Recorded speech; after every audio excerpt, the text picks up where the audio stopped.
ప్రభునందు మాకు అత్యంత ప్రియులైన దేవుని ప్రజలందరికీ ఈ ఉదయకాల సమయంలో యేసుక్రీస్తు వారి శ్రేష్టమైన నామం పేరిట శుభాలు తెలియజేస్తున్నాను. మన దేవుడు గొప్పవాడు, పరిశుద్ధుడు. అపోస్తలుడైన పౌలు అంటాడు హెబ్రీయులకు రాస్తూ, పవిత్రుడు, నిర్దోషి, నిష్కల్మషుడు, పాపుల్లో చేరక ప్రత్యేకంగా ఉన్నవాడనే మాట రాశాడు. మనం ఆరాధించే దేవుడు పరిశుద్ధుడు కాబట్టే తనను ఆరాధించే వారందరూ కూడా పరిశుద్ధతలో ఎదగాలని దేవుడు కోరుతున్నాడు. దేవుని ఆరాధించడానికి మనకు ఉండాల్సిన ఒక అర్హత ఏంటంటే పరిశుద్ధత. పరిశుద్ధమైన అలంకారాలు ధరించుకునే దేవుని మనం స్తుతించినప్పుడు, ఆయన ఆరాధించినప్పుడు మన జీవితాల్లో గొప్ప కార్యాలు జరుగుతాయి. మన చుట్టూ ఉన్న వాతావరణం మారుతుంది. వర్షిప్ చేంజెస్ అట్మాస్ఫియర్ అని దేవుని సేవకుడు అంటాడు. ప్రభువుని ఆరాధించడంలోనే మన పరిస్థితులు మారతాయి. ఉదయాన్నే లేచిన తర్వాత మనం దేవుని స్తుతించి ప్రార్థన చేసుకుని వాక్యాన్ని చదివిన తర్వాత ఒక వాగ్దాన సందేశాన్ని బైబిల్లోంచి మనం వింటున్నాం. దేవుని వాగ్దానాలు అమూల్యమైనవి, వెలకట్టలేనివి, అత్యధికమైనవని పేతురు భక్తుడు రాశాడు కదా. వాగ్దానాలు ధ్యానం చేయడం వలన ఖచ్చితంగా మనలో గొప్ప ధైర్యం ఉంటుంది. ఎందుకంటే ఈ వాగ్దానాలు దేవుడు ఇచ్చాడు కాబట్టి ఖచ్చితంగా మన జీవితంలో వాటిని నెరవేరుస్తారు. ఈరోజు వాగ్దానం కోసం ద్వితీయోపదేశకాండం 7వ అధ్యాయం 6వ వచనాన్ని చదువుకుందామా? Deuteronomy chapter 7 and verse 6. Bible ఉన్న వారందరూ తెరవండి.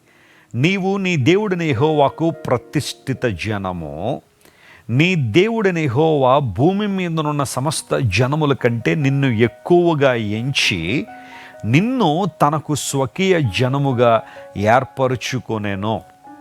ఎంత చక్కని మాట, ఎంత ధైర్యం ఇచ్చే మాట. ప్రియులారా గమనించండి, పాత నిబంధనలో దేవుని ఫోకస్ అంతా కూడా ఇశ్రాయేల్ మీద ఉంది.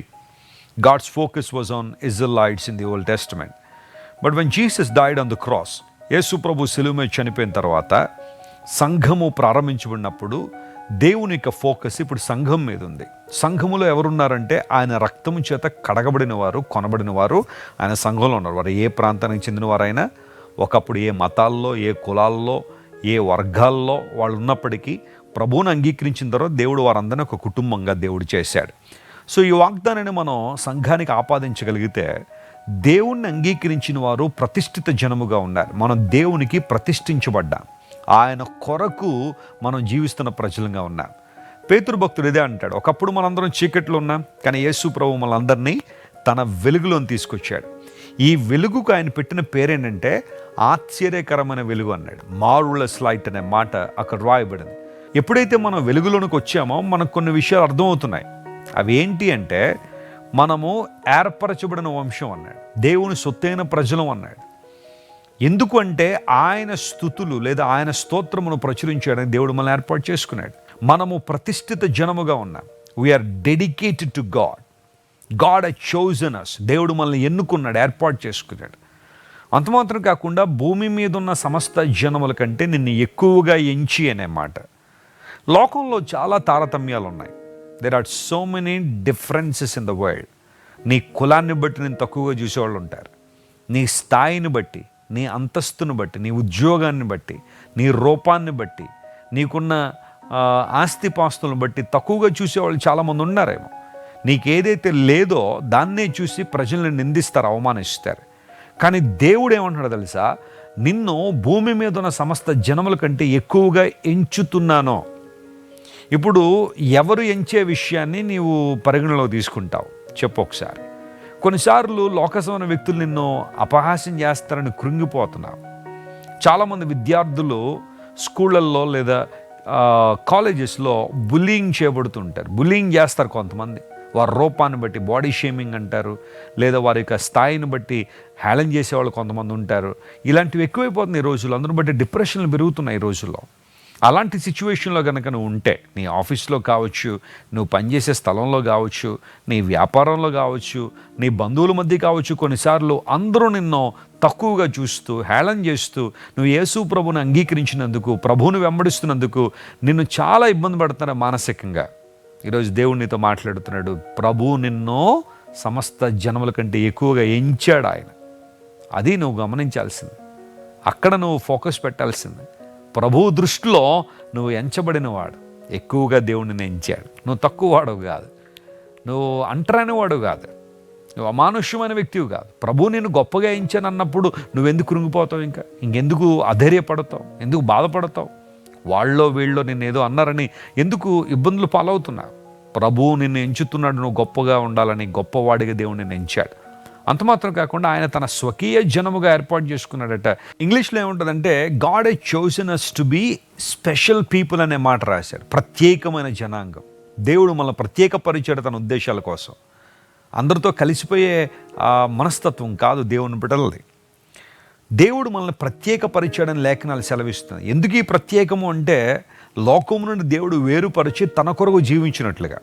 అలా అని చెప్పి మనం మనుషుల్ని ద్వేషిస్తామనో లేదా వారిని రీచ్ కాకూడదని నేను చెప్పట్లేదు, కానీ ఆధ్యాత్మికంగా ప్రత్యేకమైన స్థానంలో దేవుడిని ఉంచాడు. నీవు ప్రపంచానికి ఆశీర్వాదకరంగా నీవు ఉండాలి. నీ ద్వారా దేవుడు తన జ్ఞానాన్ని ప్రపంచానికి చాటి చెప్పాలని ఆశిస్తున్నాడు. ఆ స్పెషల్ అనే పదానికి హిబ్రూలో సెగ్యూలా అనే పదం వాడారు. దానికి అర్థం ఏంటంటే యు ఆర్ ఏ జ్యువెల్, ఒక ఆభరణం అన్నాడు.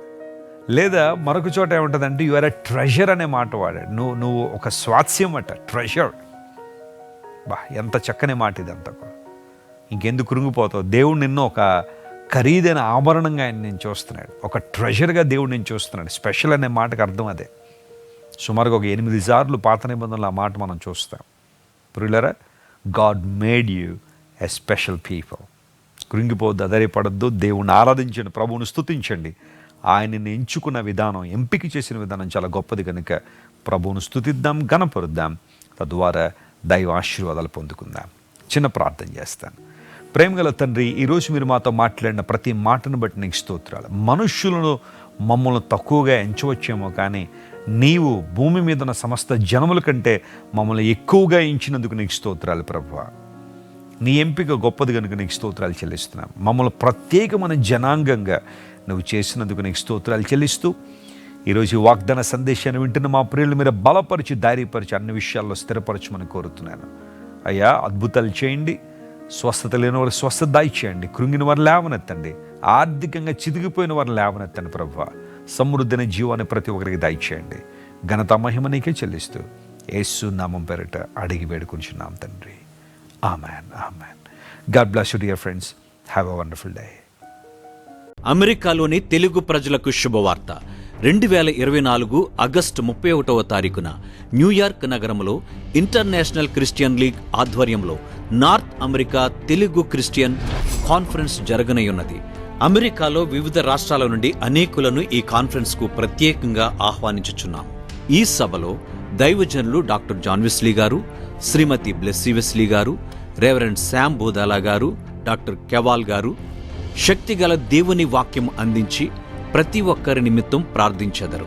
బ్రదర్ శ్రీమంత్, బ్రదర్ శామీ పచ్చిగళ్ళ ఆధ్వర్యంలో సువార్త సంగీతము మరియు స్తుతి ఆరాధన నిర్వహించబడను. సజీవుడైన క్రీస్తు ప్రభు ద్వారా జీవితాల్లో నూతన మార్పును అనుభవించిన వారు రక్షణ సాక్ష్యములు అందించెదరు. ఓ బలమైన ఉజ్జీవం కోసం ప్రతి ఒక్కరూ కుటుంబముతోనూ స్నేహితులతోనూ తరలి రావలసిందిగా NATCC నిర్వాహకులు కోరుచున్నారు. మీటింగ్ అనంతరం ప్రేమ విందు కలదు. అమెరికాలోని తెలుగు ప్రజల క్షేమము మరియు శ్రేయస్సు కొరకు ప్రత్యేక ప్రార్థనలు జరుపబడును. మరిన్ని వివరములకు మమ్మను సంప్రదించండి. మా నంబర్ 001-312-900-6704. దేవుడు మిమ్మును దీవించునుగాక. మీరు ఇంతవరకు విన్న దైవ సందేశం మరియు దేవుని సేవకులు చేసిన ప్రార్థన మీకు ఆశీర్వాదకరముగా ఉన్నదని విశ్వసించుచున్నాము. ఈ సందేశాన్ని మీ స్నేహితులకు, బంధువులకు షేర్ చేయండి. మీకు ఏదైనా ప్రార్థన అవసరత ఉన్నచో మా ఫోన్ నంబర్లకు కాల్ చేయండి. దేవుడు మిమ్మల్ని ప్రేరేపిస్తే విశ్వాసంతో సాగుచున్న ఈ పరిచర్యను ప్రోత్సహించండి. మరిన్ని వర్తమానాలు, పాటలు వినుటకు జాన్ వెస్లీ మినిస్ట్రీస్ అను మా యూట్యూబ్ ఛానల్ను సబ్స్క్రైబ్ చేసుకొనండి. ప్రభువైన యేసుక్రీస్తు కృప మీకు తోడైండును గాక.